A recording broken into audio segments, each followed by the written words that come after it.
Добар ден, почитувани, добре дојдовте во уште една нова телма амбуланта. Дали секоја жена може да добие цервикален карцином? Во Македонија жените прават ли редовни контролни гинеколошки прегледи и ПАП тестови? Зошто е важно да се планира семејството и кои се најчестите заблуди поврзани со контрацепцијата? Навистина многу прашања на кои што денеска ќе побараме одговор од професор доктор Глигор Тофовски, специјалист по гинекологија и акушерство при Клиниката за гинекологија и акушерство во Скопје. Професоре, добре ни дојдовте во Скопје. Добро ве најдов. Секогаш е пријатно во вашето студио и секогаш имаме интересни прашања за разговор, да кажем, и за објаснување пред гледачите. Така, денеска ќе посочиме неколку факти кои што мене лично ме изненадија кога ги видов и се однесуваат на свеста за здравјето поврзано со гинеколошките болести кај нас во Македонија. И веднаш ќе започнеме со првиот телоп, кој што гласи: во Македонија околу 50% од жените на возраст над 12 години немаат избрано матичен гинеколог.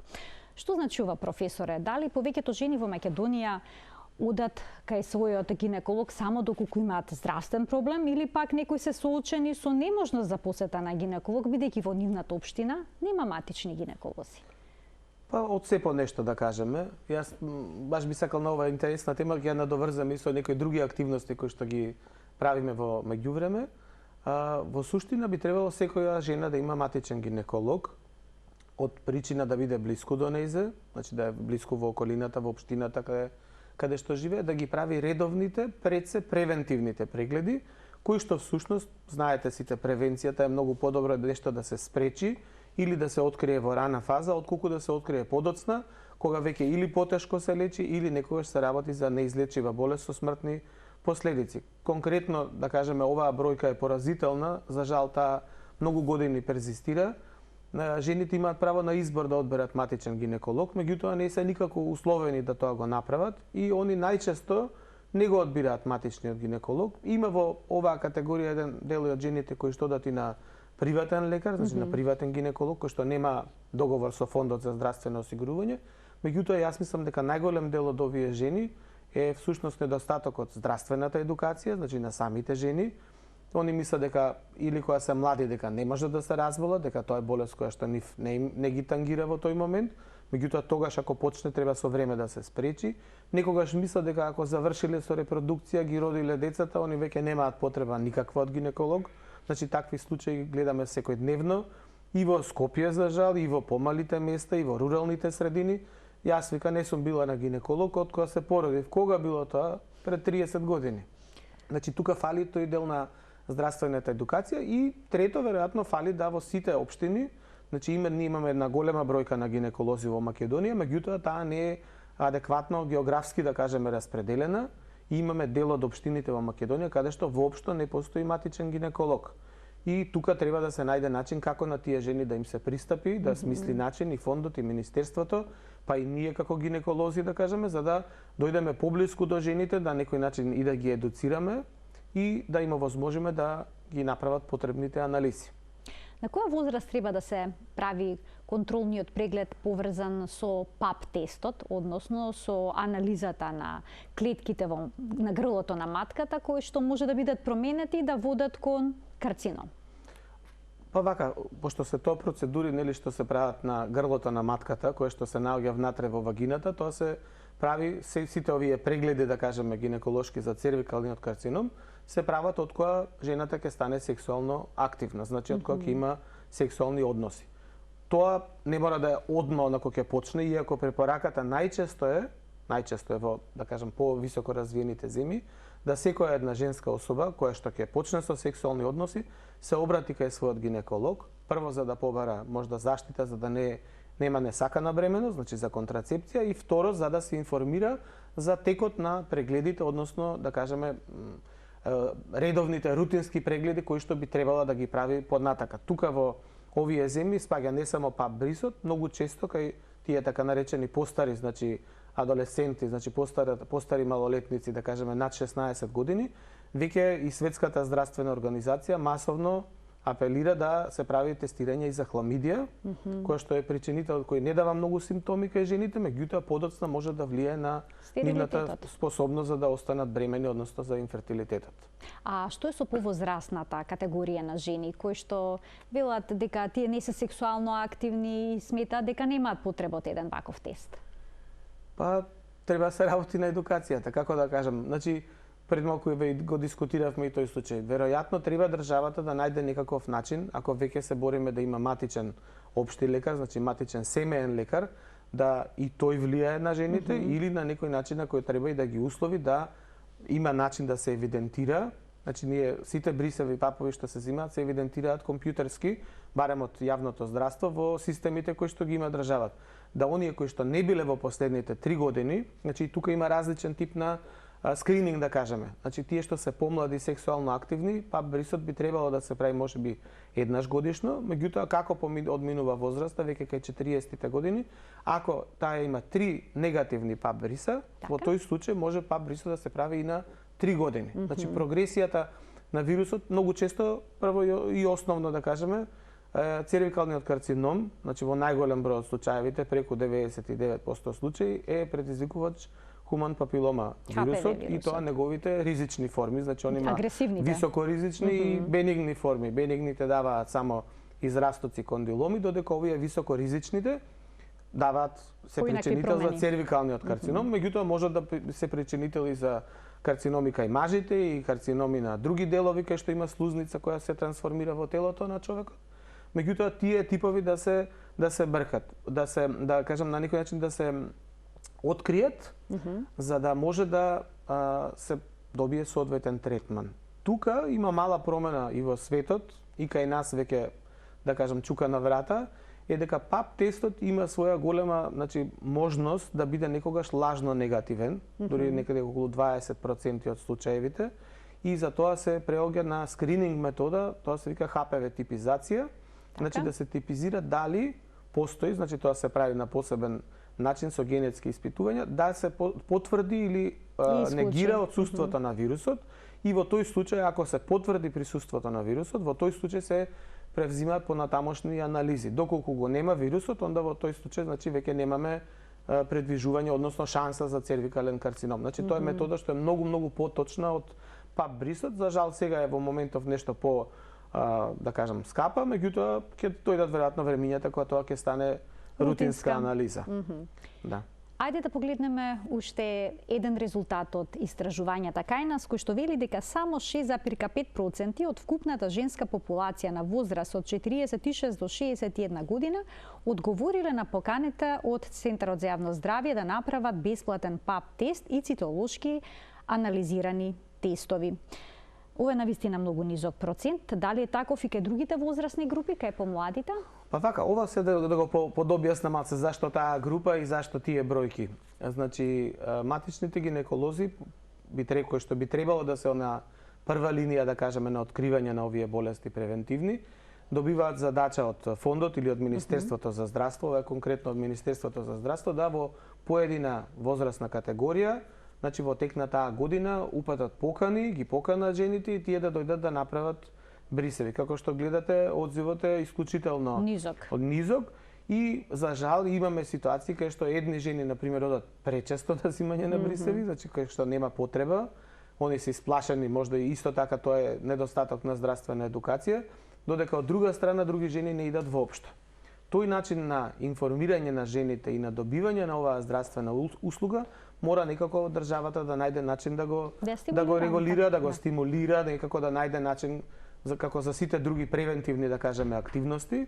Ние исто и се сеќавате и со вакцинацијата имавме проблем, и со морбилите, и со други секаде каде што превенцијата ќе зата и онда после тоа имате голема бројка на пациентки, за жал, значи во Македонија тоа во последнава декада, да кажеме, има околу 200-300 ново откриени случаи годишно на карцином и за жал околу 1/3, можеби околу 100 жени се уште умираат од цервикалниот карцином, која што е болест која што може да се превенира со преглед. Тоа е, како да кажам, и кај стоматолозите треба да се оди редовно и дури да не ве боли забот, за да на крај не мора да ви го извадат. Значи, ама во оваа ситуација е посериозно затоа што промените, метастазите, карциномите, значи некоја сте тие во иноперабилна фаза, и иако има нови лекарства за хемотерапија, иако има зрачна терапија, иако има и пософистицирани операции кои што се прават со вадење на лимфни жлезди, сепак најчесто тие жени тоа е за нив многу касно.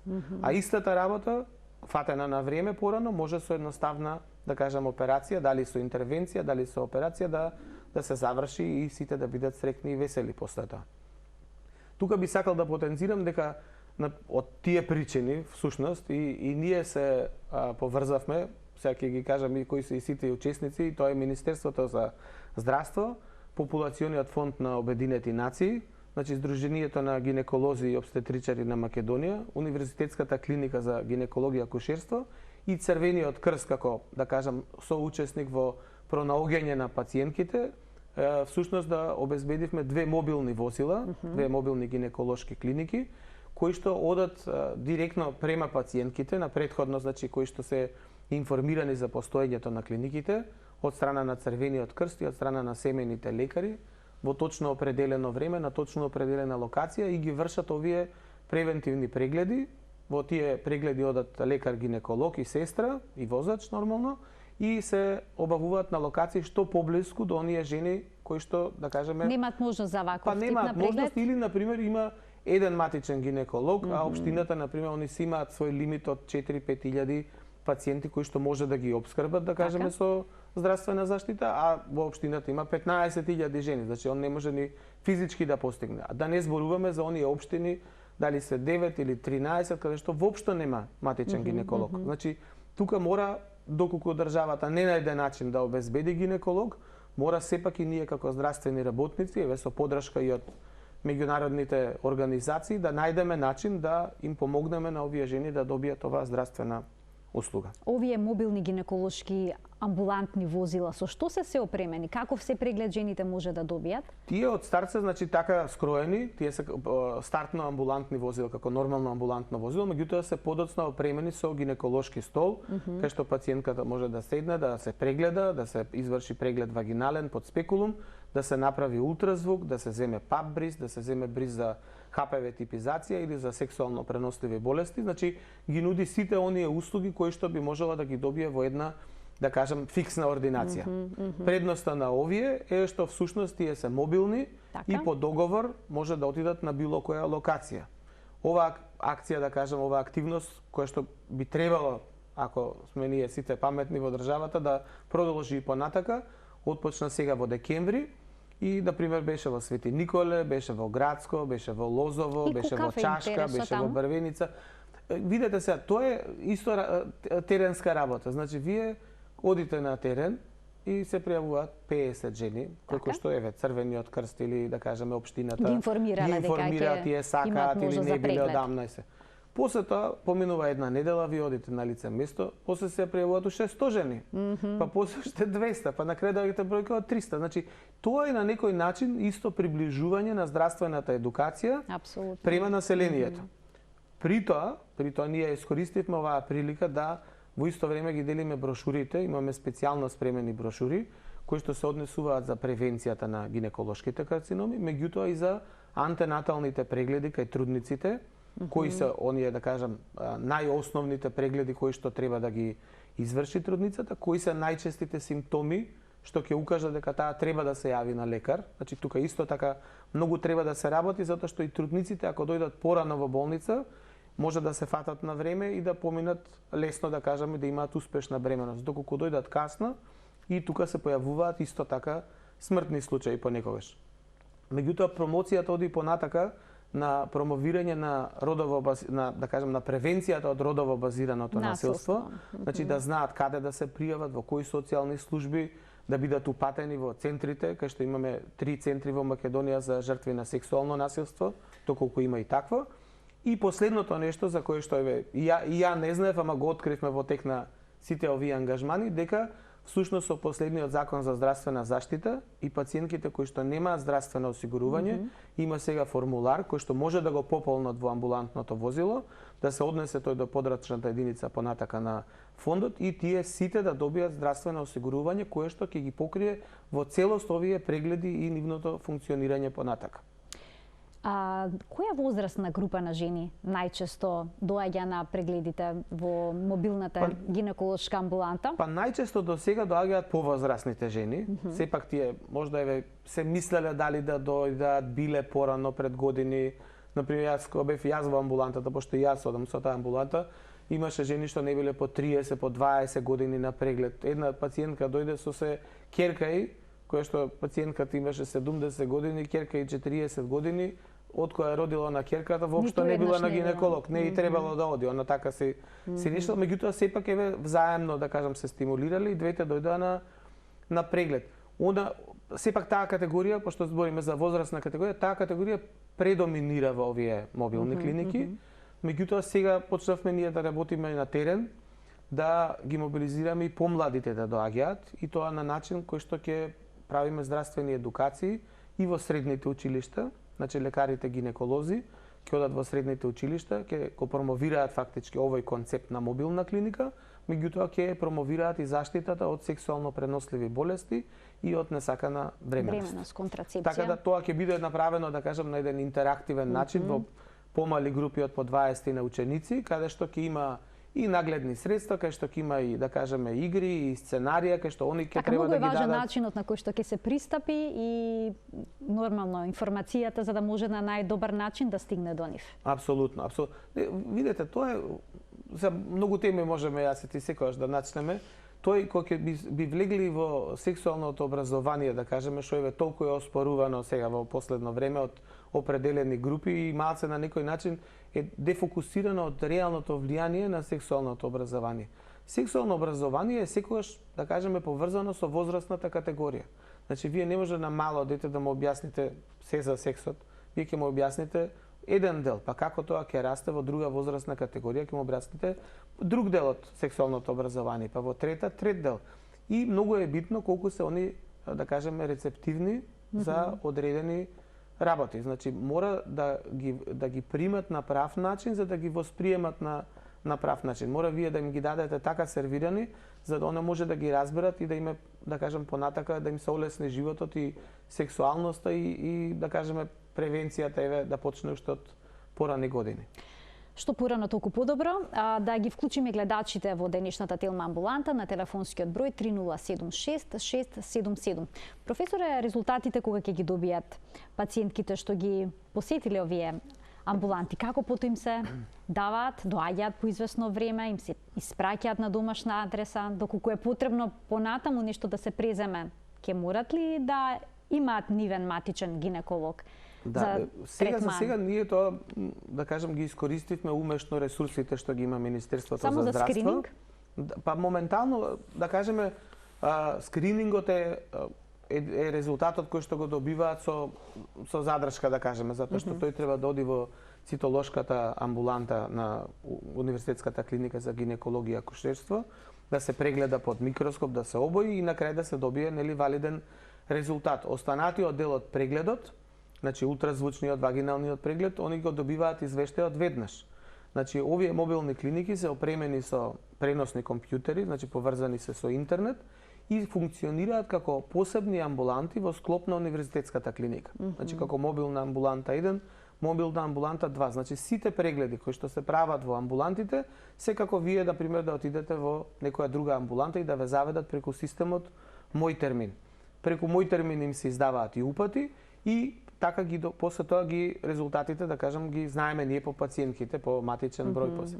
Додека они доаѓаат во мобилната клиника, ги запишуваме, значи, основните податоци и нивниот мобилен телефон, значи, и сите понатака Црвениот крст или семејниот лекар им се јавува и им ги соопштува резултатите. Што е исто така, да кажем, една придобивка, затоа што од терен видовме дека доста од овие пациентки биле некогаш на гинеколог, им е земен, да кажеме, папбрисот, меѓутоа никогаш не ги виделе понатака резултатите. Кога ги прашав јас како е тоа возможно, нека, па ми рекоа, ако ми се лоши, ќе ми се јават, а ако не, значи добри се. А викам, вие сте ги видели? Никогаш. Така да мора да направиме еден систем на кој што ќе се следат овие пациентки и понатака, да кажеме, правилно ќе се селектираат тие кои што ќе направат сега за среќа на овие пациентки до сега. Имаше многу мал број, да кажеме, откриени, да кажем, сомнителни случаи, и не само за цервикален карцином, и за ендометриален карцином, значи на карцином на ендометриумот на матката, и за ултразвучни некои промени, цистични формации кои што бараат понатаму до исследување. Нашата препорака е, значи ние може директно од амбулантата да ги упатиме и за лабораториски и за понатамошни исследувања, и тоа и го правиме, меѓутоа нашата препорака е тие сепак да се одберат и да се запишат да имаат свој матичен гинеколог. Професоре, дали секоја жена може да добие цервикален карцином? Па ти што мислиш? Мислам, одговорот е јасен, но прашањето ми е, некои жени ќе дојдат во контакт со HPV вирусот и развиваат цин промени, но кај други тоа никогаш не се случува. Зошто е тоа така? Па видите, тоа тешко е објаснимо. Значи, жените многу често порано се сметаше дека ако еднаш добиете HPV, дека тоа е доживотна инфекција со хуман папилома вирусот. Потоа се докажа дека не е така, дека има фази во кои што имунолошкиот систем на организмот на жената, на мажот, може да се избори со вирусот и тој да го снема. Значи, доколку тој не се вгради, значи тука има една, да кажам, посложена структура. Има тука делови во ендотелот што се наоѓаат на цервиксот, кои што се препокриваат едни со други, и доколку он се вгнезди тука во тој дел, кај што е многу осетлива структурата, тогаш почнува да работи на клеточно ниво и тогаш почнува да се создава карциномот. Среќата во несреќа, и за тоа е возможна и оваа превенција, и за тоа е измислена уште со времето од доктор Папа Николау, значи фактички дека има своји степени кои што можат да се видат на микроскоп после пребојување. И тука имаме лесна дисплазија сега и имаме потешка дисплазија. Порано беше цин 1, цин 2, цин 3, сега малце градацијата е поинаку направена, тука се додава и типот на високоризичниот вирус и имаме еден алгоритам по кој што може да ги пратиме пациентките дали влегуваат во таа категорија која што бара интервенција или во категоријата кај што таа, да кажеме, со појачување на нејзиниот имунолошки систем или давање на некаква локална терапија која што ќе делува локално на вирусот, некои дезинфициенси и така натака, дека ќе може всушност да се, да кажам, да ја помине таа фаза на вирусот и да на некој начин вирусот исчезне. Колку време обично на вирусот му е потребно за да направи промени? И се вака, за тоа се одбрани тие периоди, година, па 3 години, викаме, после негативни брисеви, треба да помине некое известно време. Парадоксално, кај некој од пациентките, пошто имаме и млади пациентки кои што доаѓаат и на 20 и некоја година, и на 30 и некоја година со цервикален карцином, изгледа дека кај некој може да оди и побрзо. Инаку му требаат сигурно неколку години, можда 3, 5, 6, 10. Порано се сметаше дека од една до друга фаза треба да помина 2 до 3 години, сега веќе и ние не сме, да кажеме, сигурни како тоа може да биде. Бидејќи се случува кај некои жени да имаат 2 негативни ПАП теста и потоа да направат испитување и да добијат цин 2 или 3. Да. Тоа е возможно, ама баш за тоа го спомнавме преска дека ПАП брисот не е идеално точен. Значи тој има голема шанса, преку 20% шанса има за грешка. Затоа и докторот што гледа, затоа што сепак во него определени случаи се прави колпоскопски преглед, значи со зголемување се гледа и се пребојува грлото на матката. Ако гледа сомнителни промени, може да земе, значи, HPV типизација и порано, доколку мисли, или во определени случаи да земе и биопсија од ткивото, значи да се изанализира целосно. Значи папот не е идеална метода, ама е многу подобра него било што друго. Има една нешто што е уште подобро, пошто збориме, нели, превенцијата е секогаш подобра него лечењето. Значи пап брисот, односно скринингот за цервикален карцином е всушност секундарна превенција. Сега ние одиме, односно пред 10 години светот отиде чекор понапред, отиде према примарна превенција, фактички да се примаат HPV вакцини. Сега тука малце условно речено и медицината, како што е и во ковидов, да кажеме, и во HPV-то не е скроз да сите работи како порано, ќе примеш вакцината и после 100% не можеш да се разболеш. Кај нас вакцината која што се дава е 4-валентна, значи делува на 2 високоризични вируси, 16 и 18, и на 6 и 11 што предизвикуваат бенигни промени, и таа негде заштитува околу 72% по некоја си, да кажеме, светска статистика, додека има и 9-валентна вакцина која што заштитува до 92%. Бидејќи опфаќа повеќе соеви. Опфаќа повеќе соеви, они имаат некоја своја интеракција и така натака, меѓутоа, значи, покрива, меѓутоа немате вие целосна заштита. Значи, добро е да се вакцинираат. Значи, еве јас порано на пример сум имал малце скептицизам према тоа како е тоа да И ги многу вакцинираш. гинеколози го имаат тој скептицизам. Знаете Не секогаш советуваат децата, девојчињата да ја примат оваа вакцина. Затоа што во всушност пак на крајот на краиштата доаѓа дека вие морате да ги научите на, да кажеме, како да се заштитат од сексуално преносливи болести. А сексуално преносливи болести и не е ХПВ-то, вие може и хепатит да добиете, може и HIV-сида да добиете, може и од обични бактериски, да кажеме, инфекции да добиете, така да кои што се лечат со антибиотици, затоа ги викам обични, иначе тие секако прават, значи, дискомфорт кај жената и кај мажот и во односите. Меѓутоа, мора да имате пак сексуално образование, мора да имате начин да придете до таа категорија, поготово помлади жени, за да всушност го спречите ширењето на ХПВ-то понатака.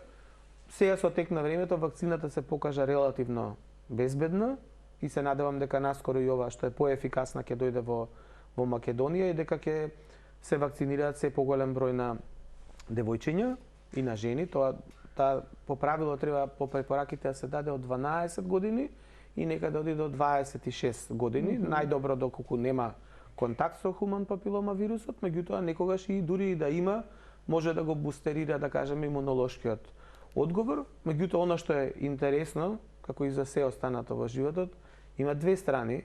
Значи, кај нас има препорака дека треба и момчињата да се вакцинираат, меѓутоа со таа вакцинација не е отпочната. Иначе момчињата би требало негде од 14 годишна возраст и тие да се вакцинираат. Така, во некои земји тоа веќе се практикува. Да, во некои земји се прави, дури има како земји како Австралија кои што имаат и своји рокови, дека они имаат рок до кој што ќе го елиминираат цервикалниот карцином и преносот на ХПВ инфекции со, да кажеме, добра примарна превенција со вакцинација на момчињата и девојчињата и со добар скрининг понатаму према цервикалниот карцином, дали ПАП тест или ХПВ типизација. Така да се работи на тоа да се подобри. За жал, пак ќе речам, ние сме во една релативно и тука ситуација кај што уште треба да работиме. Има различни начини како се определуваат кои земји се добри, кои лоши во смисла на функционирањето на превенцијата на цервикалниот карцином. Ние по некои критериуми спаѓаме у таа светло-зелена зона, значи ние имаме вакцини, имаме некаков систем организиран за превенција на цервикалниот карцином, имаме гинеколози, имаме матични лекари, имаме се, а за жал во реалноста тоа не допира до една многу битна категорија на жени кои што би требале да одат. Значи, ќе правиме ние сега байпас, ќе правиме мобилни клиники, има негде во општини, бидејќи во надлежностите на семејниот лекар, исто така спаѓа дека он може да кажеме да ординира и контрацептивни таблети, односно да контрацептивни методи, најразлични, спаѓа дека може да зема и брисеви за скрининг на цервикален карцином. Така да ако државата не најде гинеколози, веројатно во некои општини ќе се оди на тоа да и семејните лекари, иако тоа не е можеби идеална комбинација. Апсолутно. Се покажало во земјите каде што се практикува овој пристап дека има пропусти. Па добро, видите, знаеш како све е специфично, како и вие се водите емисија у здравство, се некој да ве ставува емисија за земјоделство, нешто ќе ви промакне, ќе читате, ама ќе ви промакне. Друго е кога секој ден тие што се специјалисти си ја работат својата работа. Концептот, например, на матичен гинеколог е доста интересен и оспоруван можеби понекогаш, пошто има доста учење, специјализацијата гинекологија и акушерство не е едноставна. Траеше 4, сега е 5 години, има доста оперативни зафати, доста учење за, да кажам, за сериозни моменти, а во една линија вие тие луѓе после ги ставате како примарни лекари, лекари од примарното здравство, кај што целиот оној дел оперативен и да кажам многу специфичен, они веќе немаат можност да го работат, да го применуваат. Тоа дали е сега здравствената политика е друга приказка, меѓутоа можеби треба да се направи некој концепт да и тие луѓе или дел од тие луѓе се вратат, например, имаме болници кај што немаме лекари доволно, дури ни да се организира, да кажам, еден работен нормален процес кој што ќе ги штити пациентките при породување. Значи во секој момент во болницата да има двојца гинеколози кои што ќе имаат анестезиолог, ќе може да направат операција, вие тоа го немате, имате транспорт на пациенти, а од друга страна во, да кажам, Скопје градот имате многу матични гинеколози. Така, значи една реорганизација на системот е потребна. би требало тоа да се спроведе. Докторет, ќе погледнеме блок реклами, а веднаш потоа продолжуваме со денешната емисија.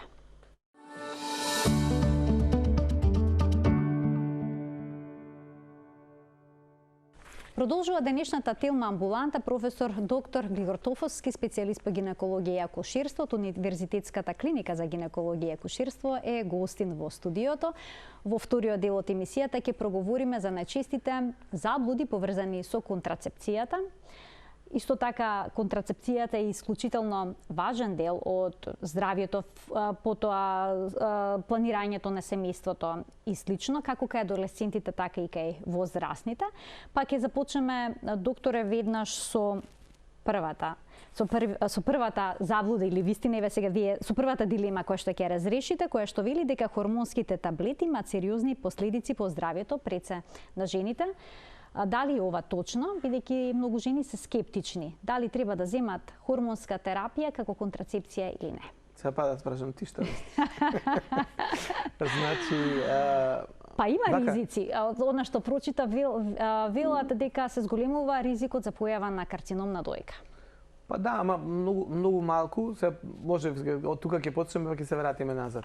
Значи, има големи опсежни студии, значи самата орална хормонска контрацепција фактички постои многу години и нејзините дози, значи тоа се фактички естрогенска и гестагенска, прогестеронска компонента, нејзините дози се намалувани со тек на годините за да се добие добар ефект во смисла на заштита за да нема несакана бременост, а што помалце нус ефекти фактички на човечкиот организам, на организмот на жената.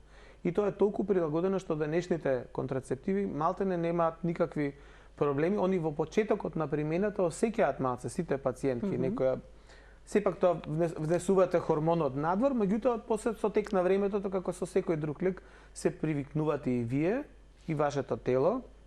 Порано ги обвинува многу се здебелуваат и така натака. Оно има некоја мала задршка на течности, меѓутоа се останатото е до, како да кажам, до режимот и до начинот на живење. Значи нема такво што се плаша, нема да пиеш хормонска контрацепција, ќе се здебелиш, ќе ти биде ова, ќе ти биде она, тоа веќе не држи и она е многу употребувана и многу испитувана. И на почетоците имаше некој наоди у кој што се викаше дека има повеќе, се појавуваат процентуално карциноми на дојка или предканцерози на дојка, значи кај овие пациентки кои што примаат орална контрацепција, после се испостави дека всушност тие многу повеќе се грижат за своето здравје и многу почесто одат на лекари, на контроли и прават ултразвучни и мамографски прегледи и тоа на некој начин полека станува минато. Значи и таа фама дека тоа имаат почесто е уствари фактички неточно. Ајде сега да разрешите следната дилема, која што вели секои 9 месеци треба да се направи пауза од контрацептивните таблети за организмот да се одмори. Тоа е исто така голема невистина. Може да се пие долго време во континуитет? Да, они по правило контрацептивните таблетки се пијат додека пациентката не сака да остане бремена. Кога ќе реши да остане бремена, значи може да ги пие со години може да ги пие и нема никакви, да кажеме, нус ефекти на здравјето.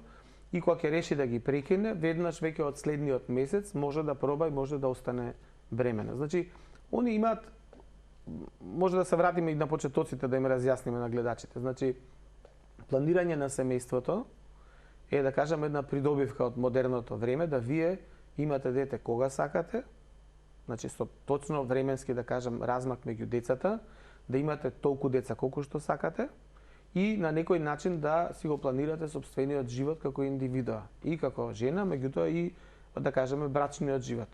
На некој начин тоа исто така влие и на домашниот буџет, кога вие ќе ги имате децата во која фаза во живот. Фамата за контрацепција прва, што тие, да кажеме, што работат против не се сака да ја направат, е дека тие што употребуваат контрацепција, истото сакаат и со абортусите да го направат, ако тие употребат, тие ќе имаат помалце деца во животот. Тоа исто така не е точно. Значи, највисоко развиените земји имаат добар наталитет, меѓутоа како тоа го постигнуваат? Они ги прават децата кога они сакаат. Додека, да кажам, жената е млада и студира и не сака да има тинејџерска бременост или не сака да има бременост во тек на студиите и така натака, она пие контрацепција и понатака кога ќе реши, кога ќе се омажи, тогаш рака 1, 2, 3 деца толку колку што сака, 4, 5. Тоа е нејзино право на избор. Од методите на контрацепција, односно на планирање на семејство, има и природни методи, значи кои што се базираат на плодни денови, има природни методи кои што се базираат на доење, доколку имате веќе едно дете, колку често го доите, ако во тој период се уште не е добиен менструалниот циклус, значи имате заштита на таков, да кажам, условно природен начин. Имате заштита со орална контрацепција, значи на лекови што се пијат на уста. Имате заштита со ставање на интраутерини влошки или ставање на цервикални капи или диафрагми или така натака. И имате заштита со кондом. Единствено заштитата со, значи превенцијата од несакана бременост со кондом нуди и превенција од сексуално преносливи болести. Со овие сите други не нудат. Меѓутоа има хормонска контрацепција која што се ставаат импланти подкожни, тоа кај нас се уште го нема. Кај нас се уште го нема. Има инјекциона, значи дали еднаш месечно или еднаш во 3 месеци, може жената да дојде доколку не сака да пие, а не е, да кажам, идеално битно точно кога ќе добие менструација, може да добие една инекција и со тоа да е заштитена. И на крајот на криштата постои и хируршка метода за стерилизација, значи и машка и женска, за да се спречи несакана бременост. Битно е да се знае дека ни една од тие не е 100%, да кажеме, сигурна, дури и хируршката стерилизација. Јас стално раскажам еден пример кај пациентка кај која што јас сум направил на третата операција на третото дете стерилизација, значи подврзување на каналите, после година и пол пациентката пак дојде трудна со четврто дете. Така да сите во литературата пишува има до 99% точност. Нормално оние што се употребуваат во тек на самиот сексуален акт се малце по, да кажам, со помала успешност, негде до 80%, затоа што тука е се поврзано нели со таа возбуда. Додека ова се што се зима во, да кажеме, на ладно, значи во некој друг период, сем кога е сексуалниот однос, тогаш тие имаат поголем процент на успех. Ке се задржим уште малку на хормонската контрацепција.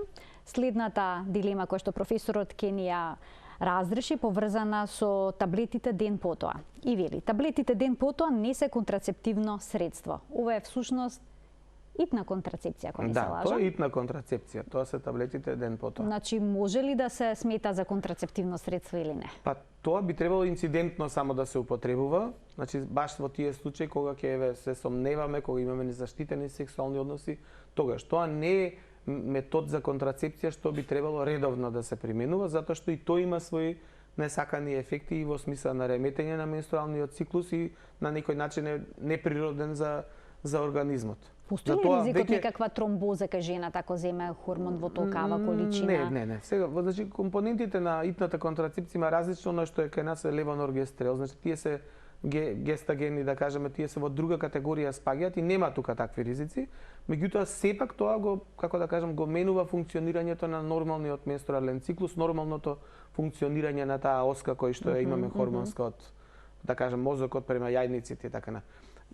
Прашањето е веќе ако има човек потреба, значи итна контрацепција може да употреби секој, меѓутоа ако веќе тоа на некој начин му се повторува, треба секако да размисли да земе некаков поинаков начин на контрацепција. А колку часа по ризичниот сексуален однос треба да се испие? Па тоа е најдобро во првите 24 часа има најголема стапка на успех, иначе може по, да кажам, по писанијата некаде до 5-тиот ден да се земе, меѓутоа успехот колку подоцна се земе, толку е по мал.